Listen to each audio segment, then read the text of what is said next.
Hey, and welcome to this next episode of What Would They Do? Today, we are looking at all things customer experience for your website and how you can turn it into a connection driving, delight boosting opportunity early on in your interactions with potential customers. So the question that I received is from my business buddy, Jessica Haines from Jessica Haines Designs. She happens to be a website designer and was wondering this. As a web designer, I know copy and design are super important, but I'm always looking for fun ways for my clients to connect with their visitors on a deeper level. As a customer experience strategist, how would you approach this for website projects? So if you are pretty new to my universe, yes, I am a customer experience strategist, but I'm also an audience-driven copywriter. So that means I work with a lot of small business owners and online business owners on their web presence. And what I pride myself on and what I find super important is that we cannot just look at our website as this sales-driving machine.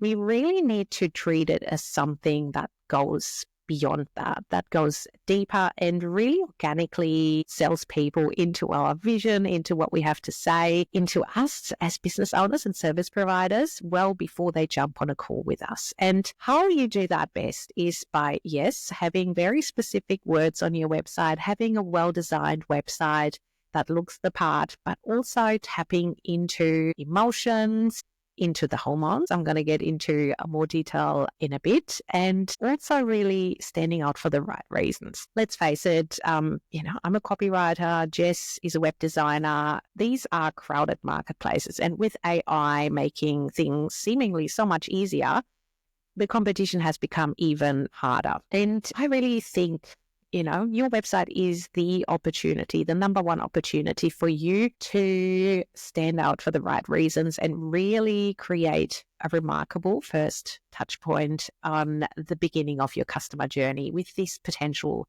client.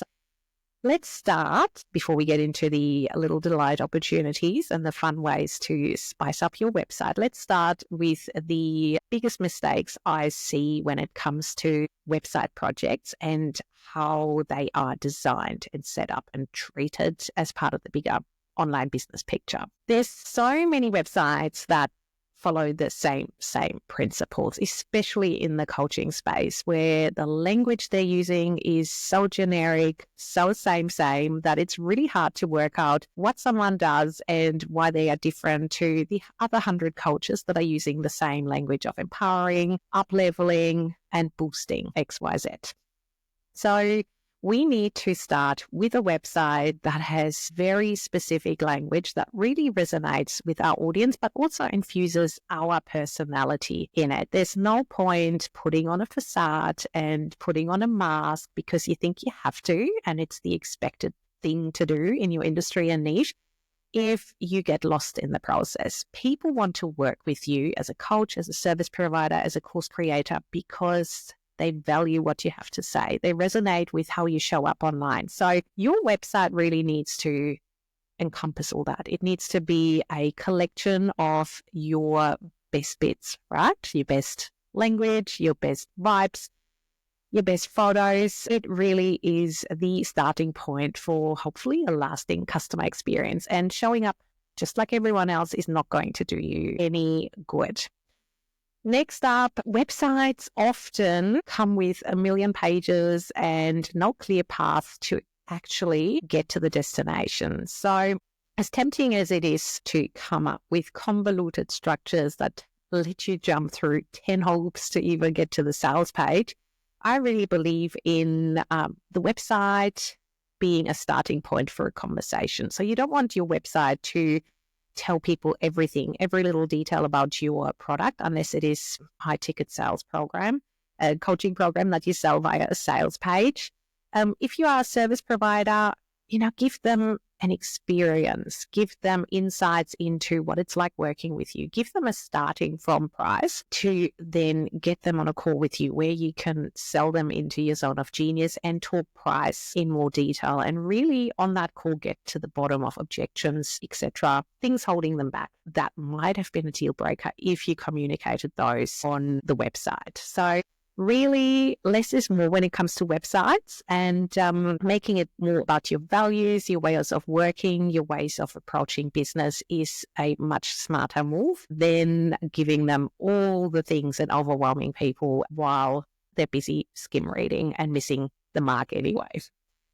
And a lot of websites have absolutely no personalization. And while it might seem hard without, again, lavish corporate budgets and, conditional content and all these fancy tools, you can absolutely infuse levels of personalization and even your personality into your website. So every visitor feels like they're treated as an absolutely priceless visitor to your website, someone you absolutely want to serve in your business. So what we are going to do in this episode is give you some practical ways how you can infuse personalization into your website, how you can touch on the senses, and also stand out from all the sameness out there. Let's start with the first little tip/hack/strategy that I absolutely love. And it's so easy to do, yet often is overlooked. So let's start with your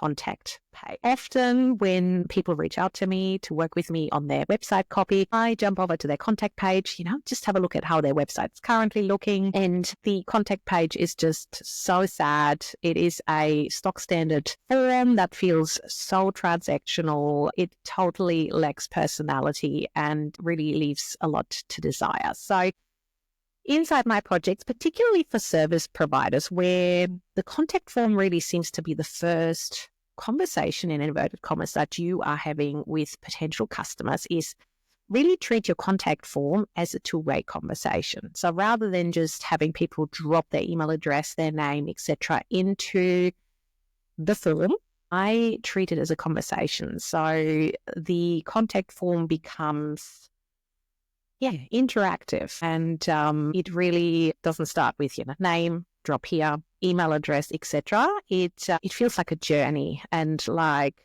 people are actually listening to you on the other side of that form. So have a look at your contact form, whether you can change the format slightly so it sounds like a conversation. So, hi, I'm Nadine. I have come here from business.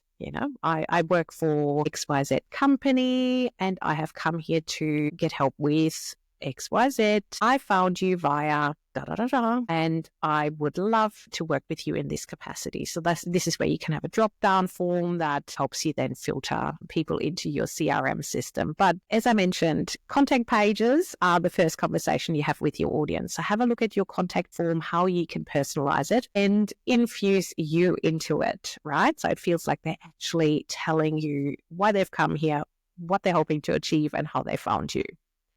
Next up is somewhat controversial.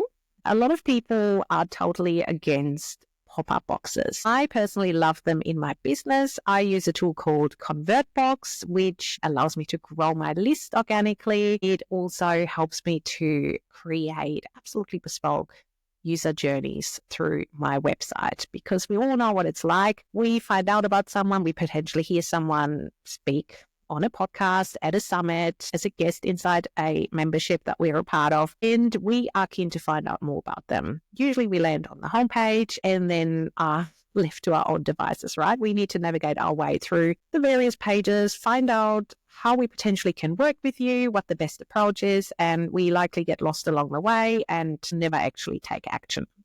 So why not use a clever pop-up box on your website that allows people to choose their own adventure via a few questions that you ask them? You can then direct them towards the right offer, the right course, the right membership for their needs. And if you want to take it a step further and grow your list, you can even turn it into a full-blown quiz funnel where those little questions that you ask them become the basis of list growth and also segmentation. So you can then target them with specific content and information via email to prime them to be ready for the offer they're clearly interested in.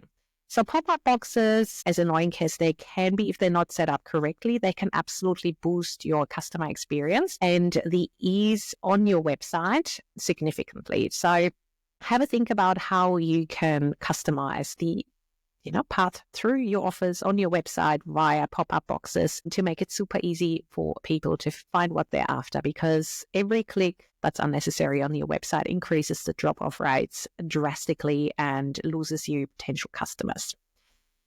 Next up is surprise and delight. I'm a huge fan. If you are on my email list, if you have checked out my website, you'll see it's super colorful. There's a dopamine head around every corner because it works, right? Especially when we are in the research phase. Let's say I'm looking for a podcast manager as a newbie podcaster. I likely look up at least 10 options and 10 websites that likely all look very similar. If someone can stand out and give me that little dopamine hit along the way, make me smile, give me a little bit of lighthearted entertainment along the way, they're definitely going to stand out. So have a think about how you can potentially gamify the browsing experience to infuse that unexpected and help you, again, be memorable when people consider their options and weigh up their options. So options here that come to mind is running a scavenger hunt, especially if you are in the process of rebranding or launching a new website soon. A scavenger hunt where you are hiding little treasures people need to find on key pages of your website can be a fun way to not only have people engage with the various offers that you have in your business, but also, again, walk away with a smile on their face, potentially get a little discount on one of your offers, which might just be what convinces them to buy from you for the first time. It is a really fun way to engage your audience, create conversations, and make sales along the way.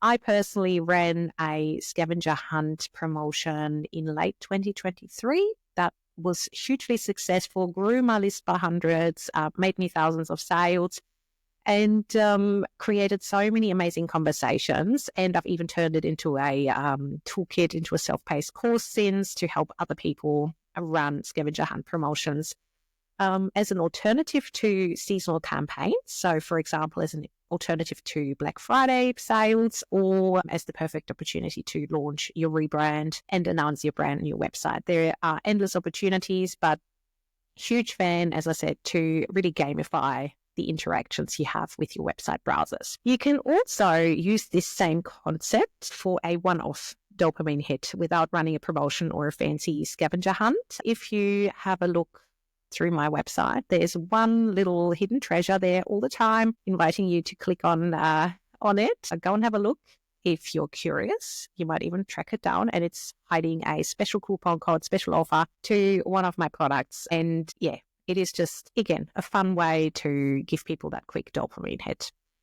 And last but not least, I would love people to look at their website in a different way. So obviously, I mentioned before, it needs to have great copy. It needs to look fabulous and professional. The photos need to be spot on to really connect and build trust in your brand. But we also need to create a website that connects on an emotional level and evokes emotion when it comes to how we interact with it and leaves us smiling from ear to ear. So that's where my 5 senses formula comes in. Every copy project that I work on, every customer experience strategy really keeps those 5 senses in mind. And when I say 5 senses, obviously that's sight, smell, sound, touch, and taste. And as much as you're probably going, how can we incorporate touch into the website? Like, it's online. What do you mean, Nadine?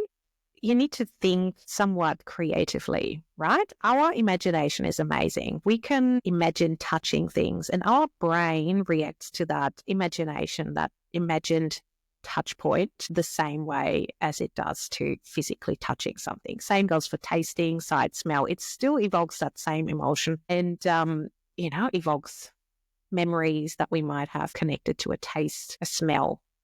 So how can we evoke those emotions and touch on the 5 senses on our website? Fun way to do that is using GIFs, for example. We're interacting more with GIFs than we do with images and static shots. You can use video to, again, touch on, the sound side. When it comes to smell, touch, and taste, that's probably where you're going, Nadine. I can't quite follow you here.